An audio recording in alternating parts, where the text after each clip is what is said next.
जैसा कि last episode में हमने देखा कि टैंग शैन और बाकी कुछ स्टूडेंट्स को श्रेक स्कूल के अंदर एडमिशन मिल गया है और अब वहां अंदर जाने पर उन्हें एक सॉसेज की दुकान दिखती है। जीवू का सॉसेज खाने का मन है, जिसकी वजह से वो तुरंत टैंग शैन से उसके लिए सॉसेज लाने के लिए कहती है और टैंग शैन उसके लिए सॉसेज खरीद कर लाने लगता है। वहाँ जब टैंग शैन उसको अंकल कहकर पुकारता है तो सॉसेज बेचने वाले आदमी को बुरा लगता है, क्योंकि वो असल में कोई अंकल नहीं बल्कि उनकी तरह ही एक स्टूडेंट है जो यहाँ सॉसेज बेचता है। ये सुनकर टैंग शैन को बहुत अजीब लगता है और तभी वहाँ फिर मिस्टर धाई भी आ जाते हैं, जो अंकल सॉसेज को बहुत डांटते हैं क्योंकि यहाँ पर ये बेचना मना था। टैंग शैन पूछता है कि आखिर क्यों ये बेचना मना है, इसमें खराबी क्या है, जिस पर मिस्टर धाई बताते हैं कि ये सॉसेज इसकी स्पिरिट सोल से बनी है। इसकी स्पिरिट सोल फूड के ऊपर है, जिस वजह से ये अपनी बॉडी फ्लूइड्स को यूज करके सॉसेज बनाता है। अब ये सुनकर टैंग शैन को उल्टी आने लगती है और वो उसके सॉसेज वापस कर देता है। मिस्टर धाई इस सिचुएशन पर बहुत हंसता है। अंकल सॉसेज के कई सारे नाम हैं, लेकिन हम इनको ऑस्कर कहकर पुकारेंगे। वहाँ हम दो लड़कियों को भी देखते हैं जो इन्हीं के साथ एडमिशन लेकर आगे बढ़ रही थी। असल में अभी इनका एडमिशन हुआ नहीं था, इनका एडमिशन प्रोसेस चल रहा है। यहाँ पर बहुत सारे बच्चे खड़े हैं और सभी एग्जाम 1 की लाइन में लगे हुए हैं। टैंग शैन भी एग्जाम 1 की लाइन में जाने लगता है, लेकिन मिस्टर धाई उसे रोकता है और उसे सीधे एग्जाम 4 की तरफ ले जाने लगता है। अब बाकी स्टूडेंट्स जो एग्जाम 1 की लाइन में लगे हुए थे वो नाराज हो जाते हैं, क्योंकि इन बच्चों को एग्जाम 1, 2 और 3 को स्किप करवाकर सीधे एग्जाम 4 में ले जाया जा रहा है। जिस पर अब मिस्टर धाई उन्हें समझाता है कि जिनकी रैंक 20 से ज्यादा है वो पहले 3 एग्जाम को स्किप कर सकते हैं। टैंग शैन की रैंक 29, जीवू की रैंक 29 और बाकी जो 2 लड़कियां थी उनकी रैंक 26 और 27 की थी, जिस वजह से सिर्फ वो 4 ही एग्जाम 4 की तरफ जाने लगते हैं। अब फिर रास्ते में मिस्टर धाई बताते हैं कि जो पिछली लाइन में लगे हुए बच्चे हैं उनमें से कोई भी पास नहीं हो पाएगा, क्योंकि एग्जाम 2 और 3 बहुत ज्यादा टफ होते हैं और रैंक 20 से नीचे वाले बच्चे इसमें पास नहीं हो पाते।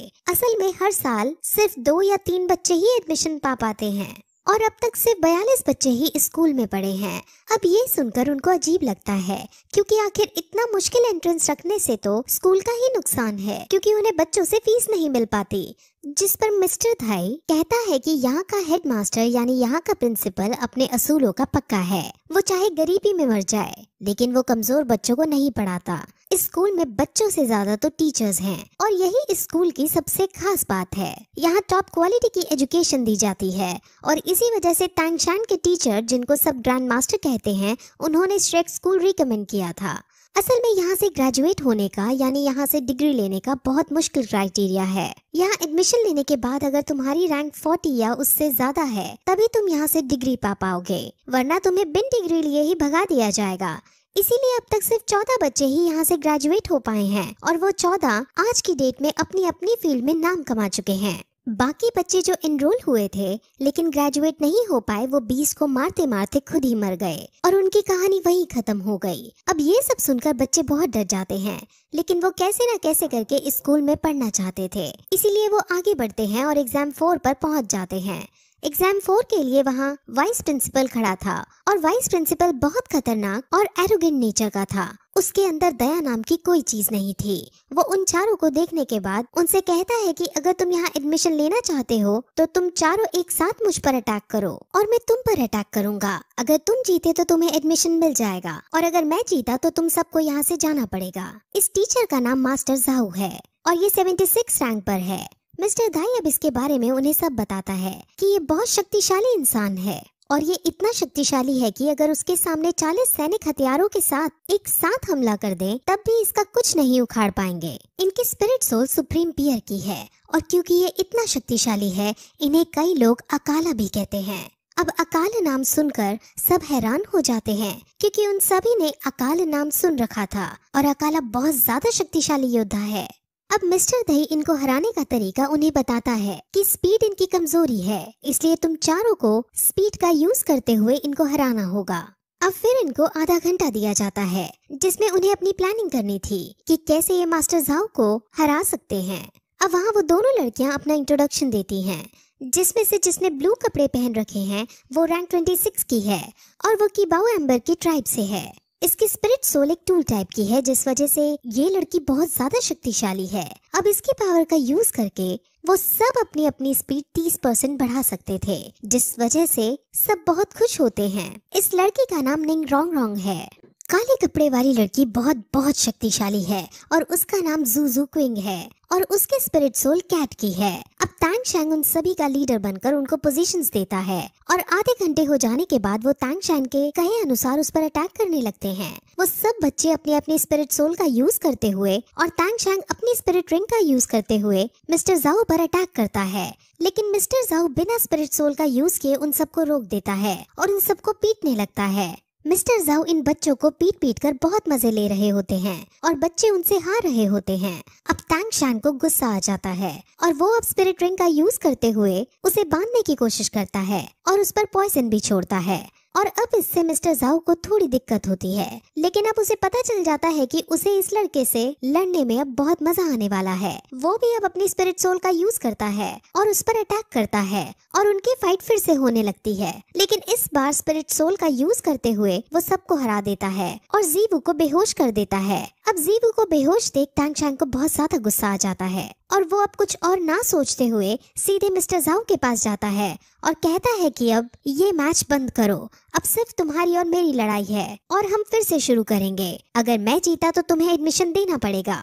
मिस्टर जाओ मान जाता है और अब इस बार तांग शैंग हिडन वेपन्स का खुले तौर पर यूज करता है और एक साथ कई दिशाओं से उस पर हिडन वेपन से अटैक करता है। ये हिडन वेपन्स उसके लिए नए थे, जिस वजह से मिस्टर जाओ इन हिडन वेपन से नहीं बच पाता। कई सारे हिडन वेपन्स उसे लग जाते हैं, लेकिन फिर भी वो क्योंकि 76 रैंक पर था, इसीलिए वो उन सब को निकालने में कामयाब हो जाता है और हंसने लगता है। लेकिन फिर तांग शैंग भी स्माइल पास करता है। यहाँ से हमें ये पता चलता है कि हिडन वेपन्स के अंदर पॉइजन लगा था, जिस वजह से मिस्टर जाओ पॉइजन से अफेक्ट होकर कमजोर होने लगता है और अब मैच को खत्म करने के लिए तांग शैंग अपना हैमर उस पर देकर मारता है। अब इस अटैक से वो भी घायल हो जाता है, लेकिन मिस्टर जाओ भी अब लड़ने की पोजीशन में नहीं होता और मिस्टर धाई अब तांग शैंग को विनर घोषित कर देता है।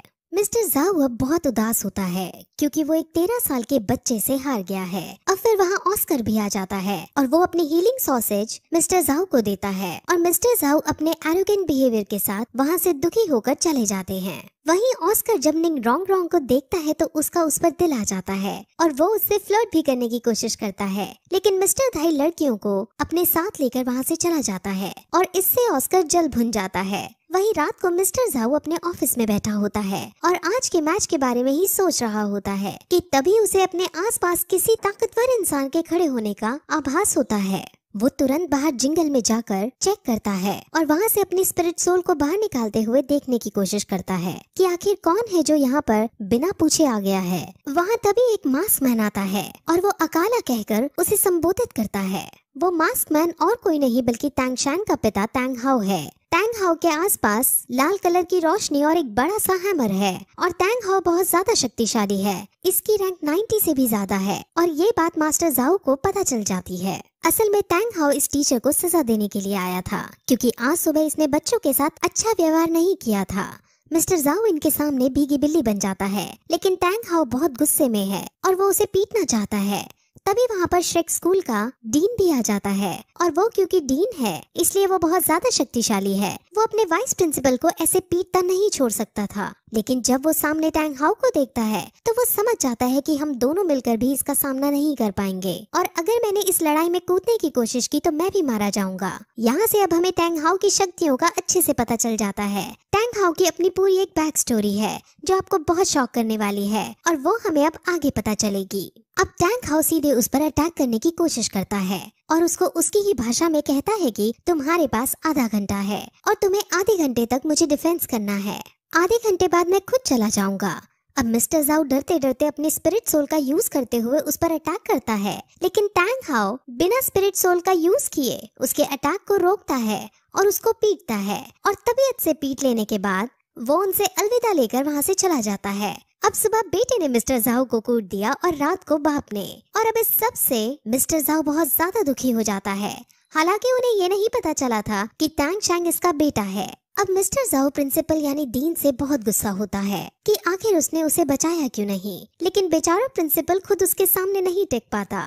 वहीं अब अगली सुबह टैंग शैन की आंखें खुलती हैं और वो अपने आप को एक कमरे के अंदर ऑस्कर के पास पाता है। ऑस्कर उसे जगा हुआ पाकर उसे नाश्ता देता है और उसे फिर अपने बारे में बताता है कि वो ऑस्कर है और उसकी रैंक 29 है। वो फिर उसे जीवू के बारे में पूछता है और उनको देखते ही समझ आ रहा होता है कि जीवू टैंग शैंग को पसंद करती है, लेकिन टैंग शैंग ही ये बात नहीं समझ पाता। उन दोनों में जीवू को लेकर बात भी होती है, लेकिन टैंग शैंग अब भी सिर्फ इतना कहता है कि वो सिर्फ मेरी एक दोस्त है। अब फिर टैंग शैंग उस ग्राउंड में जाता है जहाँ उसने कल मिस्टर जाओ से मैच किया था और वहाँ जमीन में गड़े हुए अपने सारे हिडन वेपन्स उठाता है और साथ ही साथ उसे ये भी समझ आ जाता है कि उसे मिस्टर जाओ जैसे ताकतवर योद्धा से लड़ने के लिए और भी हिडन वेपन्स बनाने होंगे और उसे और भी हार्ड ट्रेनिंग करनी होगी।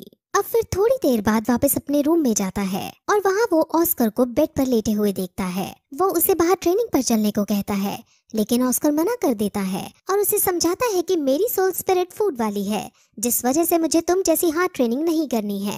अब फिर टैंग शैंग जीवू के पास जाता है और वो उससे माफी मांगता है कि कल वो उसे नहीं बचा पाया, लेकिन जीवू उसको टोकते हुए कहती है कि इसमें उसकी कोई गलती नहीं, वो टीचर थे ही इतने शक्तिशाली कि वो हराए नहीं जा सकते थे।